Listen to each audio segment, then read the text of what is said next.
अस्सलाम वालेकुम व्यूवर्स, कैसे हैं आप सब। उम्मीद करती हूँ सब खैरियत से होंगे। आज की इस वीडियो में हम बात करने वाले हैं अल्प्राजोलाम टैबलेट के बारे में। अल्प्राजोलाम को short acting anti depressant and anxiolytic agent के तौर पर बड़े पैमाने पर यूज किया जाता है। इसका असर बहुत कम मिकदार में होता है, जबकि एथेनॉल की दुनिया में एक सोशल ड्रग के तौर पर इस्तेमाल किया जाता है। आज की वीडियो में हम बात करने वाले हैं कि अल्प्राजोलाम होती क्या है, इसके ब्रांड्स के बारे में बात करेंगे, इसकी स्ट्रेंथ क्या होती है, इसके यूजेस क्या होते हैं, इसकी डोज, स्पेशल प्रिकॉशंस और लास्ट में हम बात करेंगे इसके कुछ साइड इफेक्ट्स के बारे में। वीडियो को शुरू करने से पहले एक बात आपको बता दूं कि ये एक तरह की एडिक्टिव मेडिसिन होती है और इसका यूज आप बिना डॉक्टर के मशवरे से बिल्कुल भी ना करें और लंबे अरसे तक तो बिल्कुल भी ना करें, नहीं तो आप इसके एडिक्ट हो सकते हैं, यानी आपको इसकी आदत पड़ सकती है। तो चलिए वीडियो को शुरू करते हैं कि ये टैबलेट अल्प्राजोलाम होती क्या है।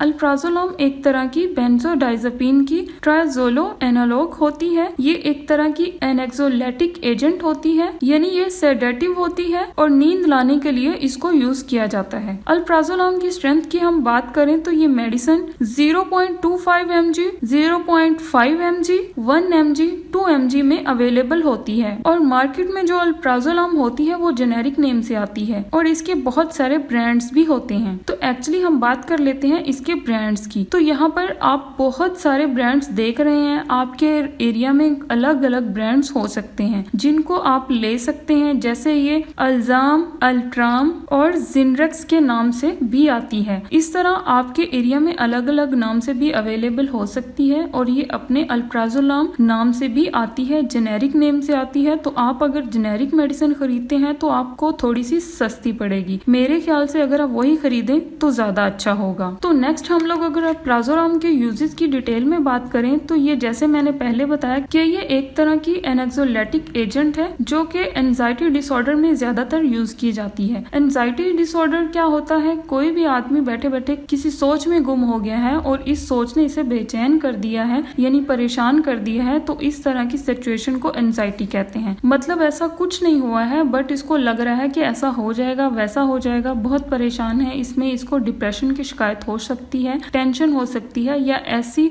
बहुत सारी कंडीशंस जिनका ताल्लुक ब्रेन से हो। तो अल्प्राजोलाम जो होती है वो एंजाइटी डिसऑर्डर को दूर करके आपके ब्रेन को सुकून पहुंचाने का काम करती है, जिस वजह से इंसान को थोड़ी नींद आती है और वो आराम से सो जाता है। तो ऐसे इसका सोचना बंद हो जाता है। कभी कभी ये पैनिक अटैक में क्या होता है जिसमें इंसान को अचानक से ऐसा लगता है जैसे कुछ बेकार होने वाला है और फिर इसका दिमाग उसी में अटक जाता है, फिर इसे बेचैनी और परेशानी की शिकायत हो जाती है। तो that is a panic attack. इसमें घबराहट हो जाती है कई 10 मिनट तक या फिर इससे ज्यादा घंटों तक हो सकती है, जिसमें हार्ट रेट बढ़ जाता है। तो इस तरह बहुत सारी प्रॉब्लम्स हो सकती हैं। तो इस कंडीशन में अल्प्राजोलाम का इस्तेमाल किया जाता है। कीमोथेरेपी के दौरान कीमोथेरेपिकल डिसऑर्डर होते हैं जिसमें नोजिया, वॉमिटिंग की शिकायत देखने को मिलती है, तो पेशेंट को सही से नींद नहीं आती है, तो ऐसे में अल्प्राजोलाम का इस्तेमाल किया जाता है। इस तरह से अगर कोई आदमी नशा करता है किसी भी चीज का और अचानक से इसका नशा छूट जाए तो ऐसी कंडीशन में इसे विथड्रॉल सिम्टम्स आते हैं, जिसमें बॉडी में बेचैनी होती है, बड़ा तनाव सा महसूस होता है, आदमी को नींद नहीं आती सही से। तो इसको ये सब सही करने के लिए, विथड्रॉल सिम्टम्स को दूर करने के लिए अल्प्राजोलाम दिया जाता है ताकि इसकी नींद पूरी हो और वो थोड़ा बहुत बेहतर महसूस करे। व्यूवर्स, कुछ लोगों को ज्यादा काम कर लेने की वजह से थकावट हो जाती है और फिर सही से नींद नहीं आती, नींद की कमी यानी इंसोम्निया हो जाता है। तो इसको ये एक नॉर्मल सी मेडिसिन अल्प्राजोलाम दी जाती है ताकि इसे नींद आ जाए और वो सही से अपनी नींद पूरी कर सके और सो जाए। तो ये कुछ कंडीशंस थी जिसमें हम अल्प्राजोलाम को यूज करते हैं। इसके अलावा भी इसके यूजेस हो सकते हैं, लेकिन इसमें डॉक्टर्स अपने हिसाब से पेशेंट को देखकर अल्प्राजोलाम का यूज करते हैं। और व्यूवर्स, नेक्स्ट हम लोग बात कर लेते हैं अल्प्राजोलाम की डोज की, कि इसकी डोज हम कितनी यूज कर सकते हैं। तो एक्चुअली ये एक तरह की सेडेटिव मेडिसिन है, इस वजह से हम पेशेंट की कंडीशन को देखते हुए ओडी या बीडी में इसे यूज कर सकते हैं। और कभी कभी कुछ डॉक्टर्स दिन में 3 टाइम यानी TDS में भी पेशेंट को यूज करवा देते हैं। ये कैसे दी जाती है, तो ये 0.25 mg से 0.5 mg तक ये मेडिसिन दी जाती है और ये मेडिसिन खाना खाने के बाद ही ली जाती है। व्यूवर्स, अगर हम इसकी मैक्सिमम डोज की बात करें तो 3 mg to 4 mg दिन भर में डिवाइड करके डोज दी दी जा सकती है खाने के बाद। एक साथ इसको नहीं ले सकते, नहीं तो फिर ज्यादा प्रॉब्लम हो सकती है। अब हम बात कर लेते हैं कि इसके कुछ स्पेशल प्रिकॉशंस की, कुछ वार्निंग्स की कि कब ये मेडिसिन हमें यूज नहीं करनी है। सबसे पहले तो ये कि अगर आपको बेंजोडाइजापीन या अल्प्राजोलाम से एलर्जी है तो ये मेडिसिन आप बिल्कुल भी यूज ना करें और कभी भी सेल्फ मेडिकेशन ना लें। डॉक्टर ने आपको जितनी मेडिसिन दी है